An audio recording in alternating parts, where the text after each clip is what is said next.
여러분, 지금 시간은 흘러가고 있습니다. 시간이 흐른다라는 증거는 무엇일까요? 그것은 변화입니다. 이 세상에 있는 모든 것은 다 변화합니다. 왜냐하면 이 세상에 있는 모든 것은 다 시간이라는 것 안에 있기 때문입니다. 시간을 벗어나지 않는 이상 이 변화를 피할 수 없습니다. 그러나 우리 하나님은 변하지 않으십니다. 오늘 17절에 하나님은 약속을 기업으로 받는 자들에게 그 뜻이 변하지 아니함을 충분히 나타내시려고 그 일을 맹세로 보증하셨다라고 말씀하십니다. 그렇다면 하나님이 변하지 않는다는 사실이 도대체 우리에게 무슨 유익이 있을까요? 첫째로 하나님이 변하지 않으시기 때문에 우리는 하나님을 믿을 수 있습니다. 오늘 본문에 아브라함이 등장하지요. 13절을 보시면 하나님이 아브라함에게 약속하실 때에 가리켜 맹세할 자가 자기보다 더 큰 이가 없으므로 자기를 가리켜 맹세하여 이르시되 내가 반드시 너에게 복주고 복주며 너를 번성하게 하고 번성하게 하리라 하셨더니. 아멘.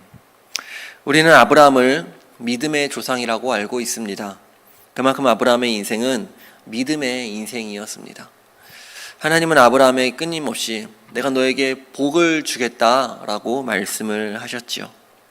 그러나 아브라함에게는 그 복을 누릴 자식이 없었습니다. 아브라함은 하나님이 자녀를 주신다라는 이 약속을 믿고 기다렸습니다. 그러나 아무리 기다려도 자식이 생기지 않는 것입니다. 아이가 없는 거예요. 이제는 사라에게 생리가 끊기고 아브라함 나이는 100세가 되었습니다. 더 이상 아이가 낳을 수 없을 그때에 하나님은 드디어 아브라함에게 아이 이삭을 주셨습니다. 아브라함이 기다릴 수 있었던 이유는 무엇일까요? 하나님이 변함없으시기 때문입니다. 우리가 하나님을 믿는 이 믿음의 근거를 우리는 어디에 두어야 할까요? 내 확신에 두어야 합니까? 아닙니다. 변함없으신 하나님, 그분께 우리의 믿음의 근거를 두어야 합니다. 왜냐하면 내 마음은 끊임없이 요동해요. 내 마음은 끊임없이 변화해요. 지금 내가 하나님께 은혜를 받아서 하나님 내가 확신합니다, 헌신합니다 하더라도 시간이 지나면 내 마음은 또 바뀝니다. 그러나 하나님은 절대 변함이 없으십니다.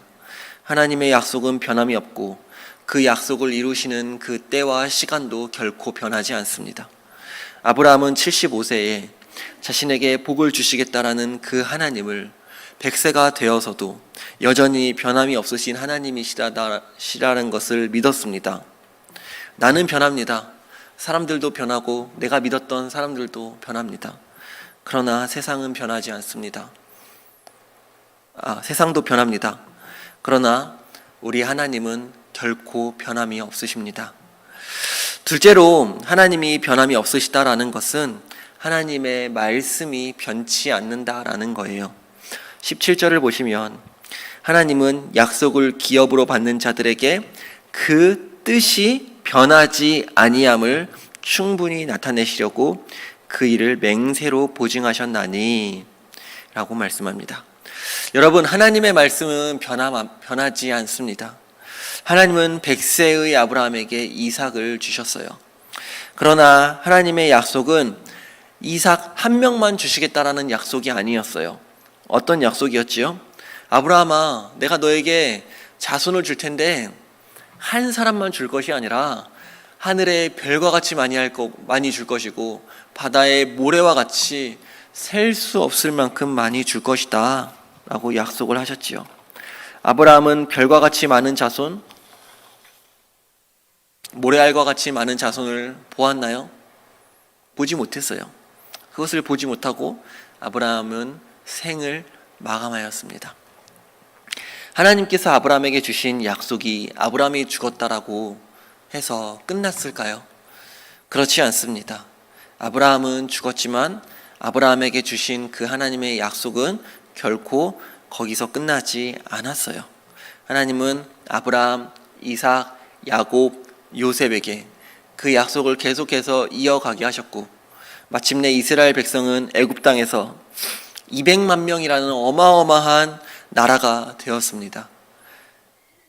하나님은 그 약속을 결코 포기하지 않으십니다. 여전히 그리고 그 약속은 지금도 아브라함의 약속은 이루어지고 있어요.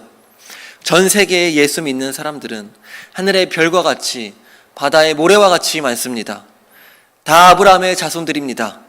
이처럼 아브라함에게 하신 약속은 결코 변하지 않습니다. 그 약속을 이어받는 사람들은 바뀌고 변할지라도 하나님의 그 약속은 절대 변하지 않습니다. 마지막으로 하나님이 변함이 없으시다라는 것은 우리에게 소망을 줍니다.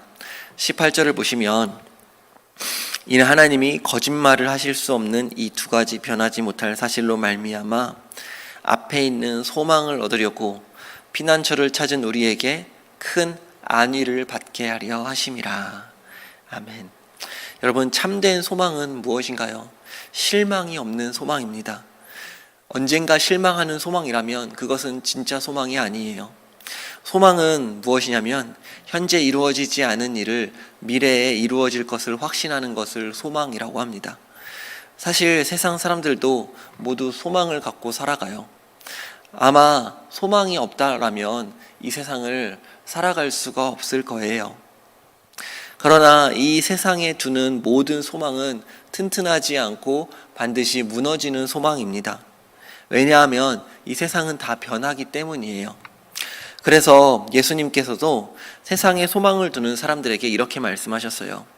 그 집을 모래 위에 지은 어리석은 사람 같으니 비가 내리고 창수가 나고 바람이 불어 그 집에 부딪힘에 무너져 그 무너짐이 심하니라 라고 마태복음 7장 26절 27절에서 예수님께서 말씀하셨습니다.